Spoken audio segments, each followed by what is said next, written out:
excited. I'm so excited to be here tonight.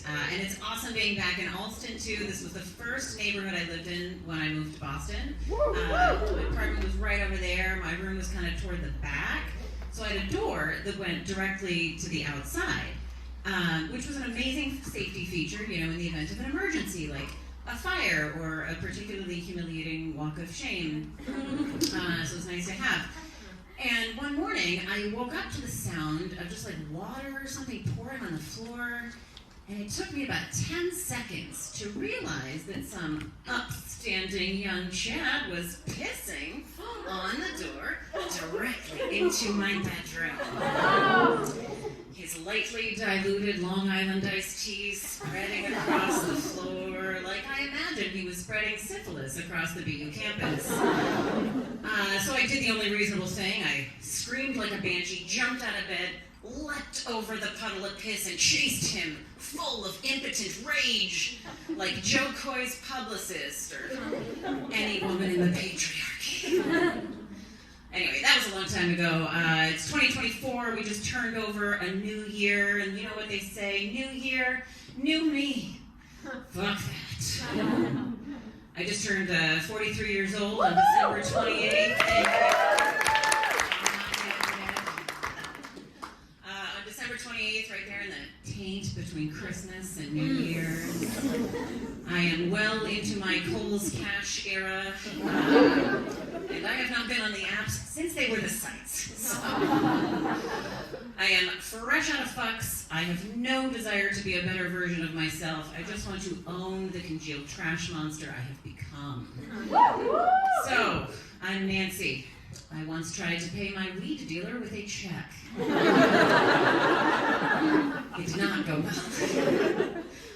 My children will only allow me to wipe their adorable little asses, so I had pink eye a lot last year. What am I going to wash my hands every time?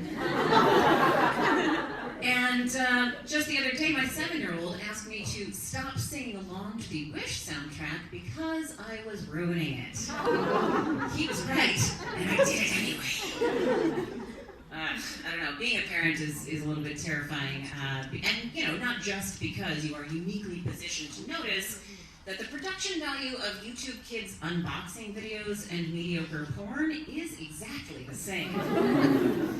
It's also, you know, because everybody says like, oh, kids are so resilient, and yet we're all walking around completely broken by our childhoods. Both of these things cannot be true. You know, it is like how eating ass rose to popularity at the exact same time that a bunch of straight dudes went on TikTok to tell us they don't wash their asses. That would be too gay. Gentlemen, I cannot think of something straighter than tricking a woman into eating shit. That's as straight as it gets, all right? And I want to be a team player, but you know, they say you are what you eat, and I don't want to be a bigger asshole. I am perfectly content with the asshole that I am. And ladies, I am recruiting because this is equality, okay? It is not just equal pay and the right to vote. It's getting to be just as obnoxious as a man who tells you to smile more. All right, look at 2023. Highest grossing movie, Barbie. Highest grossing concert tour, NFL Commissioner Taylor Swift. Grossest person to fondle a cock at a children's musical theater performance, Congresswoman Lauren Boebert. We're taking over everything, including being incredibly disgusting. And I'm here for it, you know. I want to live in a world where a woman gets an unsolicited dick pic, and instead of recoiling in disgust, she just volleys back with her very own bushy, ungroomed flaps pic. Like a close-up of her used tampon. It's not about equal rights, it's about equal wrongs. Let's get gross.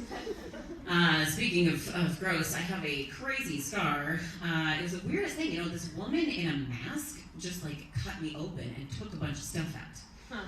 She was a doctor, it was my baby. It was a C-section. I have 2 little boys. The first I had by C-section, the second I insisted on having the old-fashioned way, which is a fun way to tell you that my entire body is ruined. Stem to stern, two bit of taint. In the front, there's sort of like a fleshy fanny pack situation. Underneath, I can see stuff that used to be inside. I don't know what it is, but it is not good. But I'm fine with it, because I think my postpartum body looking a lot like one of Sid's fucked up toys from Toy Story, that is nature's way of keeping me alive, okay? Because you know how a mouse with toxoplasmosis gets attracted to cats? That's kind of like what heterosexuality is for women. It makes us attracted to our greatest predators. On the bright side, they say a woman's greatest fear is being murdered by a man, but a man's greatest fear is being laughed at by a woman. And we don't go to jail for laughing. So, privilege.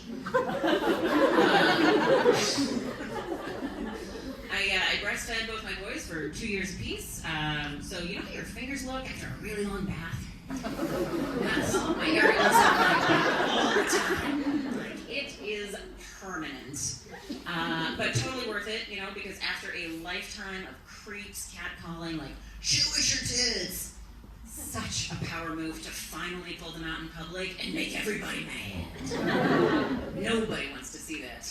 One time a guy got too close, I just unlatched the kid, sprayed him right in the eye, meat juice. Some unhinged super soaker. It's amazing.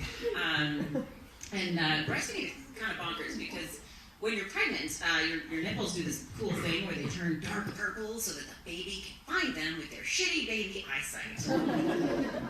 And then, once the baby's nursing, this sounds like sci-fi, but I swear it's true, the baby's saliva tells your body what nutrients the baby needs, and your body just changes the whole cocktail. It's wild.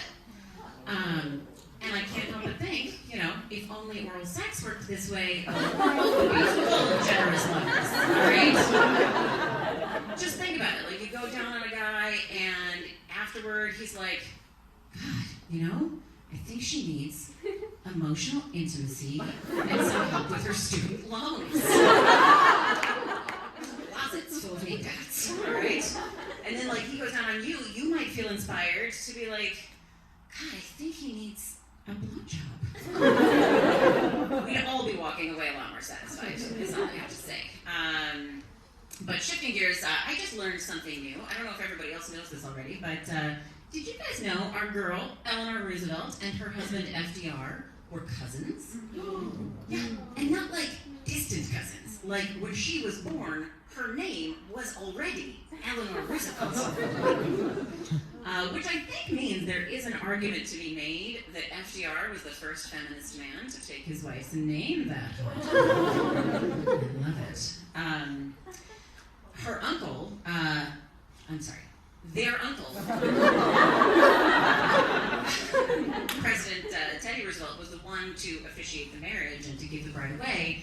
And when they got married, he was quoted as saying, "It is a good thing to keep the name in the family," which, gross.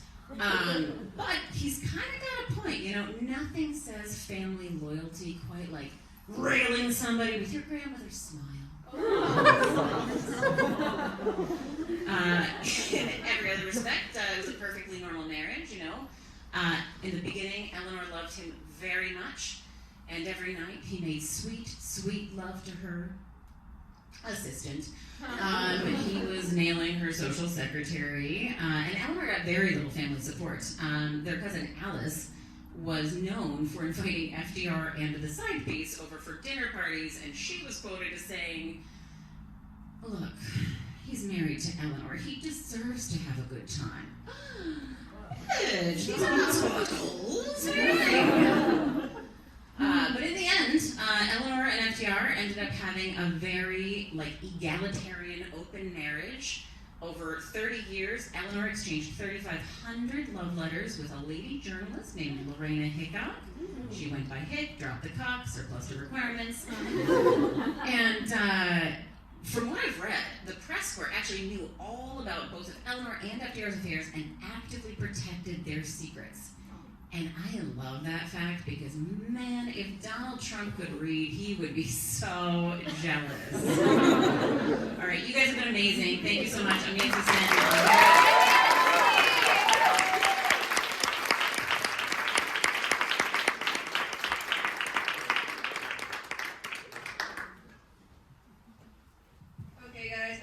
each other a secret. I'm gonna fix the mic.